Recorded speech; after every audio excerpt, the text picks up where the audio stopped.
Hello guys, मैं रुखसार सब। मैं रहमतुल्लाह। आप देख रहे हैं world real reaction YouTube channel. तो चलते हैं आज की वीडियो के। वीडियो का टाइटल है प्रशांत सर की वीडियो बड़ी ही चौंका देने वाली न्यूज़ है। India ask Canada to increase security after threat. तो देखते हैं अभी किसने क्या थ्रेट दिया है और क्यों सिक्योरिटी हाई अलर्ट पर। देख लेते हैं वीडियो पे, देते हैं इस पर action. Hello and welcome you all world affairs. मैं हूं प्रशांत धवन। नाउ रिसेंटली आप सब लोगों ने इसके बारे में कई आर्टिकल्स में देखा होगा कि ये जो वार्निंग है ये इशू कर दी गई है इंडियंस को कि don't travel by air India on November 19 और लेटर। यहाँ पे आप देख पाओगे ये खालिस्तानी टेररिस्ट आपको दिख जाएगा, गुरपतवंत सिंह पन्नू। इस आदमी ने रिसेंटली एक वीडियो रिलीज करी। इसकी वीडियोस टाइम टू टाइम आती रहती है, काफी सारी बातें बोलता है खालिस्तान के बारे में ये। तो मोस्ट रिसेंटली इसने अपनी वीडियो में ये कहा कि जो भी सिख रिलीजन के लोग हैं इन्हें एयर इंडिया में ट्रैवल करना अवॉइड करना चाहिए। और फिर बार बार इसने इस डेट को मेंशन किया कि 19 नवंबर या 19 नवंबर के बाद से ये कुछ बड़ा करने वाले हैं। और ये कह दिया कि लोगों की जान खतरे में होगी ना। ऑब्वियसली ये एक टेरर थ्रेट है।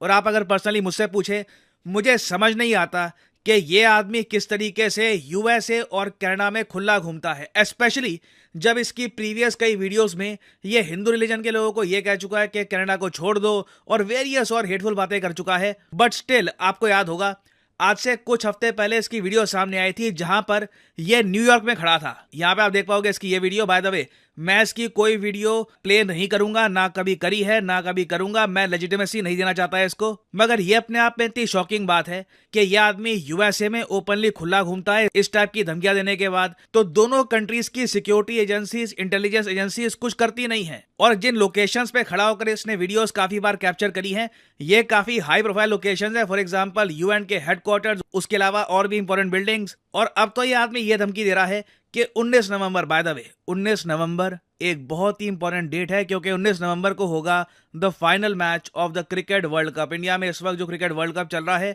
It has been a huge success. इसका जो फाइनल मैच है ये खेला जाएगा नरेंद्र मोदी स्टेडियम में। तो जब एयर इंडिया को लेकर धमकियां आती हैं ना, तो पुरानी बहुत ज़रा खराब यादें ताज़ा हो जाती हैं।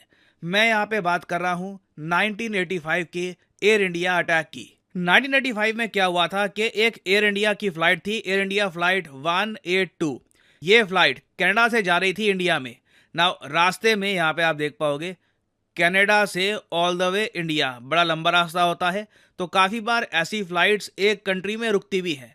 तो ये फ्लाइट जो है यूके के आसपास थी और 30,000 फीट की ऊंचाई पे थी। तभी अचानक से इस फ्लाइट में जो एक बॉम्ब रखा हुआ था ये एक्सप्लोड कर जाता है और अनफॉर्चुनेटली 329 लोग मर जाते हैं। ये कनाडा की हिस्ट्री में आप अगर देखें तो सबसे बड़ा आतंकवादी हमला था। मैं यहाँ पर एक बात ये मेंशन करूंगा, कनाडा में ना इस हादसे को लेकर इतना आक्रोश इसलिए नहीं था क्योंकि ज़्यादातर लोग जो मारे गए थे ये कनेडियन इंडियंस थे। ये वो इंडियंस थे जो कनाडा में बस चुके थे या फिर बिजनेस के लिए वहां पर गए थे, काम के लिए गए थे, वापस देश लौट रहे थे। तो सिंस जो गोरे कनेडियन है, जो वाइट कनेडियन है, उनकी यहाँ पर ज़रा मृत्यु नहीं हुई, उनका इतना लॉस नहीं हुआ। तो कनेडियन मीडिया ने भी, मैं कहूँगा कि इस पूरे इंसिडेंट को इतना कवर किया नहीं। जितनी अटेंशन इसको मिलनी चाहिए थी उतनी अटेंशन नहीं मिली। और एक बार को मैं ये भी कहूँगा, उस टाइम की जो कनेडियन गवर्नमेंट थी ना, वो अगर फोकस करती खालिस्तानी एक्सट्रीमिस्ट को रोकने में तो ये अटैक शायद होता भी ना। और यहाँ पे आप देख पाओगे बीबीसी के आर्टिकल में आपको दिख जाएगा, ये जो एयर इंडिया का ब्लास्ट हुआ था ना, उसके कुछ ही महीनों बाद जो कनाडा की रॉयल माउंटेड पुलिस है, इन लोगों ने तलविंदर सिंह परमार को पकड़ लिया। ये एक एक्सट्रीमिस्ट ग्रुप बब्बर खालसा का लीडर था। By the way, Babbar Khalsa आज के समय कनाडा और इंडिया दोनों जगह में बैन हो चुका है। हालांकि मैं यहाँ पर यह कहूंगा कि जब ट्रायल चला, जब केस चला इस आदमी पर, तो इतने एविडेंस थे नहीं, मगर कनाडा की जो इन्वेस्टिगेटिंग एजेंसीज थी वो काफ़ी हद तक श्योर थी कि इसी आदमी ने मास्टरमाइंड किया था ये अटैक।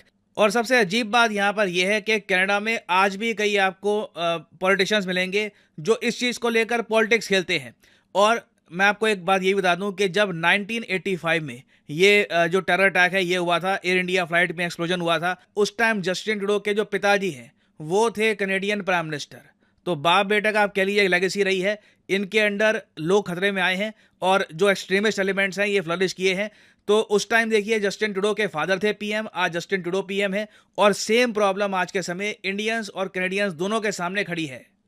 और सबसे सैड बात यहाँ पर यह है कि इंडियन सिक्योरिटी एजेंसीज बिल्कुल बोल रही है कनाडा को कि आप सिक्योरिटी इंक्रीज करिए, जो एक्सट्रीमिस्ट एलिमेंट्स हैं आपके देश में उनके खिलाफ एक्शन लीजिए, बाद में कुछ अगर बड़ा अटैक हो जाता है it will be a disaster for everyone. But लगता नहीं है कि कनाडा इंडिया की सुनेगा, क्योंकि दोनों कंट्रीज के रिलेशंस बहुत खराब हो चुके हैं। निज्जर की किलिंग के बाद कनाडा ने ओपनली कुछ आरोप लगा दिए इंडिया पे, जिसका एविडेंस आज तक किसी को समझ नहीं आया कि किस बेसिस पर इन लोगों ने ये सब बातें करी थी, उसका एविडेंस क्या था, नो वन नोस। और रिसेंटली हमको ये भी पता लगा है कि इंडिया और कनाडा का जो फ्री ट्रेड एग्रीमेंट चल रहा था, जिसकी बात चल रही थी कि एक FTA दोनों कंट्री साइन करेंगे, ये जो बात टूटी है ना, ये भी कनेडियंस ने तोड़ी थी। ये बात रिसेंटली पीयूष गोयल साहब ने करी है रिवील कि Canada stop talks on the free trade agreement. तो एक ऐसा कंट्री जो एक बहुत ज़्यादा अजीब सी इस वक्त आप कह लीजिए मेंटालिटी लेकर बैठा है, इनसे एक्सपेक्ट करना मुश्किल है कि सिक्योरिटी के इशू को लेकर ये इंडिया के साथ ज़रा कोऑपरेट करेंगे, विच इज़ वेरी अनफॉर्चुनेट। और अगर हम निज्जर की किलिंग की ही बात करें तो जो इंडिया के एक ऑनवॉय हैं टू कनाडा, रिसेंटली उन्होंने ये बात भी बोली है कि एक जो हाई लेवल कनेडियन ऑफिशियल है, मतलब कि कनेडियन सरकार में एक हाई लेवल ऑफिशियल है, इन्होंने अपनी तरफ से डैमेज कर दिया है पूरा प्रोब निज्जर की किलिंग का। तो अभी देखिए कोई एविडेंस, कुछ एक प्रॉपर स्टोरी कनेडियंस को भी समझ नहीं आ रही कि आखिर हुआ क्या था यहाँ पर। मुझे लगता नहीं है कि ये इशू बहुत जल्दी रिजॉल्व होने वाला है। और इंडिया के लिए इंपॉर्टेंट ये है कि इस इशू के बारे में ना हम USA से डायरेक्टली बात करें। USA के साथ मैं कहूँगा अभी भी हमारे जो सिक्योरिटी टाइज हैं काफ़ी स्ट्रॉन्ग है, 2+2 मीटिंग्स होती हैं, बहुत सारे और चैनल्स ओपन हैं। तो USA के थ्रू इंडिया पहली बात तो ये कह सकता है कि ये आदमी पन्नू जो ओपनली UN के हेडक्वार्टर्स के सामने खड़ा होकर धमकियां देता है, अब ये भी कह रहा है कि एयर इंडिया में कुछ कर देंगे, फ्लाइट में कुछ कर देंगे ये लोग, ऐसे आदमी को आप अपने कंट्री में ओपनली घूमने क्यों देते हो? इसके खिलाफ एक्शन लीजिए। और साथ ही साथ कनेडियन गवर्नमेंट को भी परसुएड करने में USA का क्रिटिकल रोल हो सकता है और इनको समझाने में क्रिटिकल रोल हो सकता है कि इंडिया के साथ देखिए कोऑपरेट करिए टू सेव इनोसेंट लाइव्स। सबसे मेन प्रायोरिटी होनी चाहिए कंट्रीज के बीच में कि किसी भी हालत में जो इनोसेंट लोग हैं उनकी जान ना चली जाए because of a terrorist attack. तो ये टॉपिक देखिए अभी न्यूज में बहुत आने वाला है, most probably Canadian security agencies भी इसके बारे में। तो जी वीडियो हो गई ख़त्म। शॉकिंग है यार, इंडिया पूरे के लिए ये शॉकिंग है कि पन्नू और मेरे ख्याल में जो अमन के अलम बरदार बने फिरते हैं यूके कह रहा हूँ, कनाडा और USA, उनके मुंह पर ये तमांचा है कि वो पन्नू न्यूयॉर्क में खड़ा होकर। नहीं, आपको किसने कहा भाई कि न्यूयॉर्क जो है अमेरिका जो है अमन के अलम बरदार है? वो कहते हैं कि हम डेमोक्रेसी भाई सबसे बड़े दुनिया में अगर दहशत गर्द है तो वो अमेरिकन है भाई, अमेरिका है दहशत गर्द सबसे। अब जो जुल्म जहाँ कहीं भी होता है तो अमेरिका उसमें सबसे पहले होता है भाई। हाँ बिल्कुल नहीं, वैसे ये तो मिसाल दे दिया ना कि मतलब कि वो कहते हैं, मतलब कि लेकिन हकीकत में करते थे। एक बात मैं यहाँ पे करना चाहूंगा, देख लें कि उनके मुल्क में एक बंदा खड़ा होके ये बोलता है कि 19 तारीख जो है 19 अक्टूबर मेरे नवंबर, क्योंकि फाइनल है ना, हाँ नवंबर 19 नवंबर को फाइनल है, नरेंद्र मोदी इतनी बड़ी धमकी देता है कि भाई कुछ भी हो सकता है उस दिन। भाई बाकी यार मैं ये पहले भी धमकी आई थी जब इंडिया पाकिस्तान का मैच होने वाला था, तब भी ये धमकी भौंकने वाले है और किसने क्या करना है भाई, भौंकने नहीं वाले। वो 1985 में क्या हुआ था, बता दे 29 मेरे ख्याल में जो पैसेंजर थे वो हलाक हो गए थे यार। वैसे देखिए और उसके पीछे भी सिख था, इसके पीछे ना बॉम्ब उन्होंने रखा था और किसने एक्सेप्ट की। इसके पीछे बैकग्राउंड पे जाएं तो बहुत बड़ी पावर है, बहुत बड़ी पावर का हाथ है, रोल है इसके पीछे। हाँ ये खालिस्तानी जो मतलब के हैं, जो कौन हो सकता है भाई फुल सपोर्ट है तो कनाडा कोई ना कोई कंट्री जरूर है।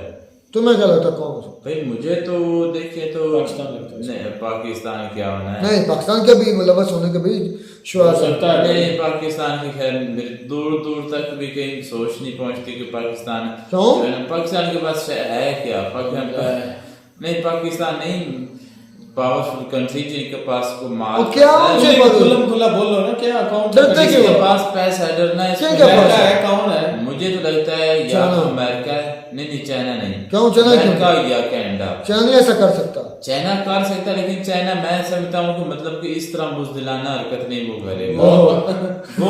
वो व्हाट अ जोक, नहीं जो व्हाट अ जोक यार जो नहीं मेरे पास चाइना अगर करेगा तो व्हाट अ सामने से जोक। कर देगा यार। चाइना का कब सामने से किया चाइना ने? चाइना ने 1900 चाइना खेलते ही सियासत है या वो यूएस से जो सियासत खेल रहा है। मैं ये नहीं कह रहा यूएस नहीं खेलता, चाहे सबसे बड़ी सियासत खेलते ही चाइना।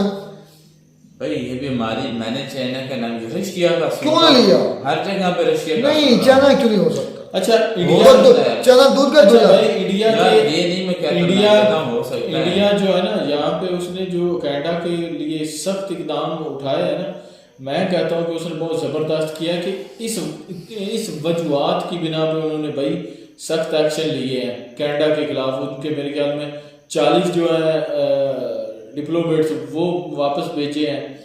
तो मैं तो कहता हूँ इससे बढ़ के कनाडा, मैं कहता हूँ कि यूएसए के साथ भी यूक्रेन को ये करना चाहिए। भाई यूएसए चलाक लोमड़ी है। नहीं यार, न्यूयॉर्क से वो वीडियो आ रही है उसकी, हाँ पन्नू की, क्या जगमीत पन्नू क्या उसका नाम है, उसकी यूएस न्यूक्लियर से वीडियो आई नहीं आई जो क्या चाहे पुरानी है। ऐसे ही दोस्त बना फिरता है यार कनाडा और यूएसए एक ही चीज है, कितना डिफरेंस है, कुछ साथ ही है, बिल्कुल साथ भी हैं और उनकी जो है ना आपस के जो अलायंस भी हैं, मैं उनके एक दूसरे के साथ मतलब अंडरस्टैंडिंग भी है। तो समझो अमेरिका और कनाडा तकरीबन फर्क है तो थोड़ा बहुत फर्क है, सेम ही है चीजें इनकी। एक बात तो है भाई कि ये जो गोरे हैं ना, ये किसी के नहीं हो सकते, इन खास बल्कि करके एशियंस के नहीं हो सकते भाई। गोरे किसी के भी नहीं हो सकते और एक दूसरे के खिलाफ बोलते भी नहीं है, अपनों के खिलाफ नहीं बोलते। ये यूरोप का हिसाब लगा लो, बोलते हैं ये। सारा यूरोप, सारा यूएसए, कनाडा, ये देखें आप एक पेज पे अक्सर मिलेंगे, कोई एक आध आगे पीछे तो पता नहीं, ऑस्ट्रेलिया भी, ये एक पेज पर ही आपको मिलेंगे, जहाँ भी मिलेंगे। लेकिन हम क्या हैं, एशियन क्या हैं, बेवकूफ है, भाई अकल के लड़वाते अंधे। ही हमें वो है, मिडिल ईस्ट को चेक कर लड़वाते रहे ही हैं, वो है हमें, मिडिल ईस्ट को यूएसए हमें लड़वाता है यार। अपने यूएसए हो गया, उन्होंने अपने हथियार बेचने होते हैं इन एशियंस को, किसी ना किसी वजह से लड़वाते रहते हैं ये, और सबसे ज्यादा बेवकूफ बनते हैं ये एशिया के जो ममालिक आपस में लड़ते हैं। सबसे ज्यादा बेवकूफ बनता है पाकिस्तान से। पाकिस्तान तो इमोशनल फूल है यार। पाकिस्तान है बेवकूफ, इसमें कोई शक नहीं है, शुरू से बेवकूफ़ी कर रहा है, अभी भी बेवकूफ़ी से काम ले रहा है। मैं समझता हूँ कि हमारे जो है ना हाई लेवल के जो कह रहे हैं कि जो हुक्मरान भी हैं उसमें इदारे भी हैं, उसमें कुछ ब्यूरोक्रेट्स भी कह रहे हैं, ये उतले लेवल के जो ऊपर वाला लेवल है ना, वो उनकी बात कर रहा हूँ। असल में यही नहीं चाहते हैं कि इंडियंस के साथ या इंडिया के साथ हमारे ताल्लुकात बेहतर हो, मेन वजह ये है भाई। लेकिन यार ये बहुत बड़ा थ्रेट है, लेकिन पहले भी थ्रेट मिला था, ये थ्रेट ही है। आई थिंक मुझे लगता है कि इससे कोई, हाँ इसके जो है ना प्रिकॉशंस तो होंगे, लेकिन सिक्योरिटी होगी, लेकिन जाएगी भाई। ये पहले भी जब इंडिया पाकिस्तान का मैच होने जा रहा था तब भी इन्होंने धमकियां लगाई थी, कुछ ग्रुप्स थे कि हम ये मैच नहीं होने देंगे, हम धमाका कर देंगे फलां। लेकिन इंडियन मैनेजमेंट ने वो कामयाबी से पूरा अल्हम्दुलिल्लाह उनका पूरा का पूरा टूर्नामेंट कामयाब रहा है। और मैं आज एक रिपोर्ट पढ़ रहा था, पता नहीं अल्लाह बेहतर जानता है गलत है या सच है, कमो बेश 4 से 5 बिलियन डॉलर जो ना इंडिया कमाएगा इस वर्ल्ड कप से, 4 से 5 बिलियन डॉलर। और सबसे ज़्यादा कह रहे हैं कि वो पैसा मिलेगा जो कॉपीराइट्स है, इससे मतलब वो राइट्स होते हैं ना नशरियात के, उसके मतलब उससे कमाएगा 4 से 5 बिलियन। में हैरान रह जाता कि सिर्फ एक इवेंट से, क्योंकि जो फंडिंग है ना ज़्यादातर वो कहें कि वो ICC ने खुद करनी है, बाकी इनके जो राइट्स हैं इन्हें खुद बेचने हैं, इंडिया ने बेचने हैं। पहले आपको याद होगा कि एक मरतबा ये वर्ल्ड कप हुआ था, पाकिस्तान, इंडिया और 30-70 कौन सा उन तीनों मिलकर करवाया था।